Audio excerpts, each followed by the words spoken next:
नमस्कार,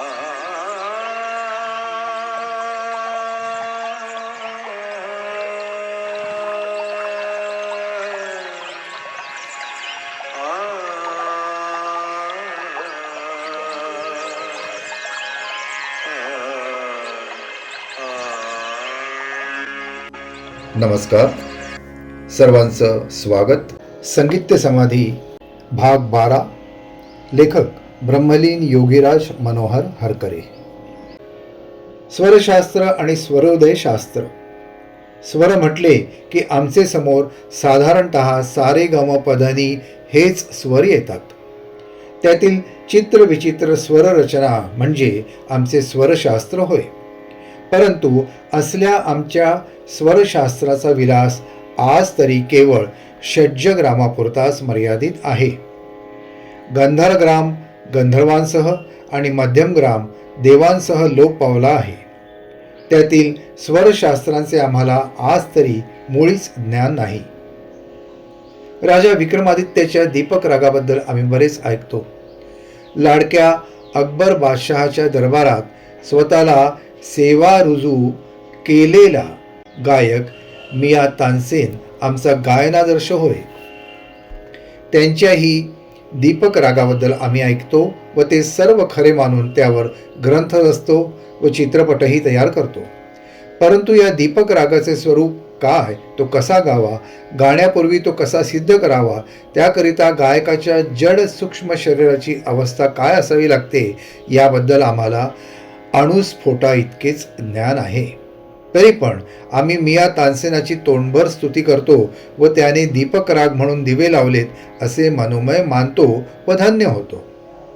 राजा विक्रमादित्याबद्दल असे वर्णन आहे की त्याला हातापायाने थोटा केल्यावर एका तेल्याला त्याची दया येऊन त्याने त्याला आपल्या तेलघाणीवर धोंड्याऐवजी वजन म्हणून बसविण्याकरता पोचले. तेलघाणी चालू झाली. रात्र झाली. तेलघाणीचा कर्र कर्र आवाज चालूच होता. राजा विक्रमादित्य आपले पूर्व जीवनाचा चित्रपट पाहत होता. आता तर तो हातपाय तोडलेला एक अपंग मांस गोळा बनला होता. तेलघाणीवर बसून बसून तो थकला. रात्र झाली.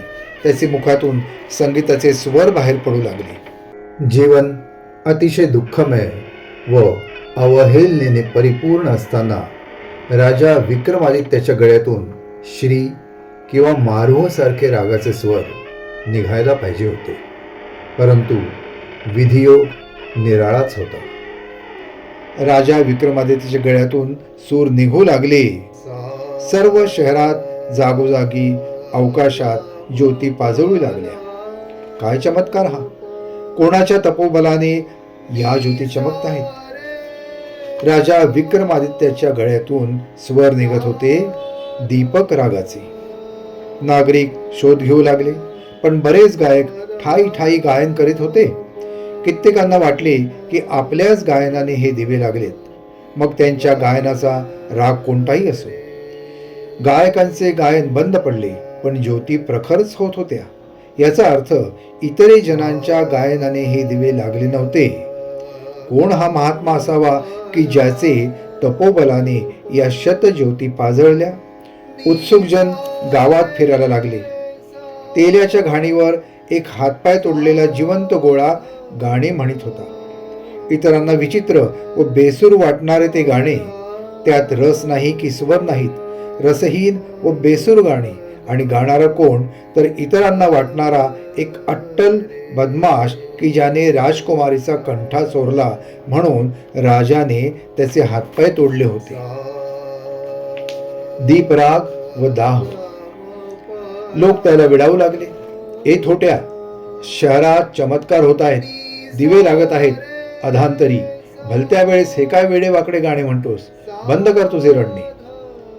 राजा विक्रमादित्य भानावर आला. उत्तर देण्याकरता त्याने गाणे बंद केले. तो काय? साऱ्या दीपज्योती निमाल्या. शतसूर्य मालिकांच्या दीपावली निमाल्या. म्हणजे काय? या थोट्याच्या बदमाशाच्या गायनाने या दीपज्योती पाजळल्या होत्या. तेली गहिवरला. राजा धावत आला. सारे पौरजन विस्मयाने व आदराने नतमस्तक झाले. तो खरोखरीच राजा विक्रमादित्य होता. पण एक गोष्ट स्पष्ट होती, त्या दीपरागाचे गायनाने राजा विक्रमादित्याच्या अंगाचा विलक्षण नव्हे मुळीच दाह होत नव्हता. तो दाह शांत करण्याकरता त्याला कुठल्या राजकुमारीच्या मेघरागाची सुद्धा आवश्यकता नव्हती. मिया तानसेनने मात्र दीपराग गायला, पण त्यात त्याच्या देहाचा अतिशय दाह झाला. तो दाह त्याच्या कोण्या प्रेयसीने मेघ मल्हार गाऊन पर्जन्याने शांत केला असं म्हणतात. राजा विक्रमादित्याचा दीपक राग मुळातच शांत प्रकृतीचा होता असे दिसते, कारण त्याचे गायनाने त्याच्या अंगाचा मुळीच दाह झाला नाही. लेखकाचाही असाच स्वतःचा थोडा अनुभव आहे, त्याबद्दल पुढे चर्चा येईलच. मग राजा विक्रमादित्याचा दीपक राग कोणता? तो खरा की खोटा? मिया तानसेनाचा दीपक राग तर आम्ही खोटा मानायला तयार नाही, कारण तो शहेनशाह अकबर बादशहाच्या दरबारातील नवरत्नांपैकी एक होता आणि हिंदू असल्यामुळे शास्त्रीय गायनाकरता ते हिंदू शरीर अशुद्ध वाटल्याने त्या कम अस्सल हिंदू शरीराला अधिक कार्यक्षम करण्याकरता त्याने दुसऱ्या धर्माचा स्वीकार केला होता.